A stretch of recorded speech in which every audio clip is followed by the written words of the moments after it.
Hi, my name is Darcie. I'm going to be your student nurse today. What's your name? Sarah Grace. Okay. So before this or after completing my exam procedure, I would observe the patient at rest, maybe in the waiting room. So I'm going to have the chair here that she's sitting in. It is a hard and firm one without arms. Okay, so is there anything in your mouth? No. No? Okay, if there was something in her mouth, I would remove it. What is the current condition of your teeth? Good. Okay. Do your teeth bother you right now?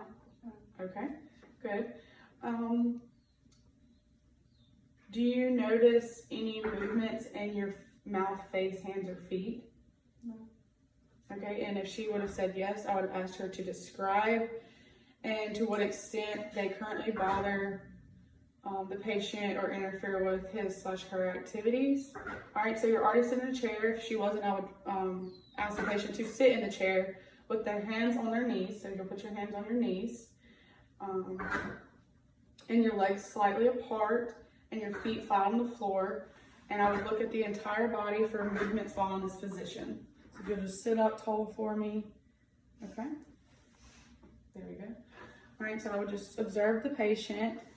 And I would ask the patient to sit with their hands hanging unsupported. Yes.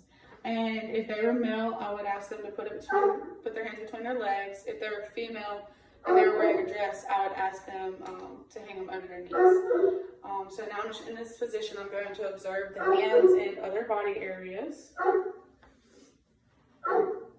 Okay. All right. So now, can you open your mouth for me? Okay, so I'm just observing the tongue at rest within the mouth, and then I'm going to ask you to protrude your tongue, so just stick your tongue out. Okay, I'm observing for any abnormalities of the tongue movement. Just open your mouth again and protrude your tongue again. All right, so I did that twice, and then I didn't see any abnormalities with the tongue and the movement or at rest. And then I'm going to ask you to tap your thumb with each finger as fast as you can. Okay, other hand.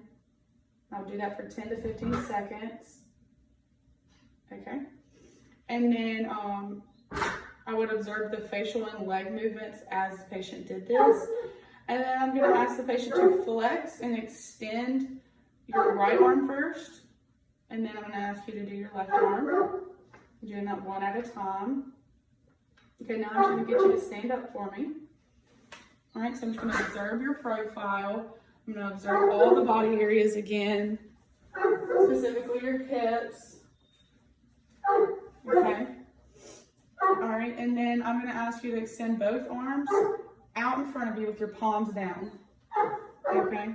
So I would observe the trunk, the legs, and the mouth as this patient was in this position. And then I'm going to ask you to walk a few paces that way. And I'm just observing the hands in the gait. And then I'll get you to come back to me and walk back to the chair. I'm just observing the patient as they do this. All right, I'm going to get you to do it one more time. I'm just observing the hands in the gait still. And the patient is going to walk back and you can sit back in the chair. Okay. This was the AIMS procedure. Do you have any questions? No? Okay. All right, thank you for your time.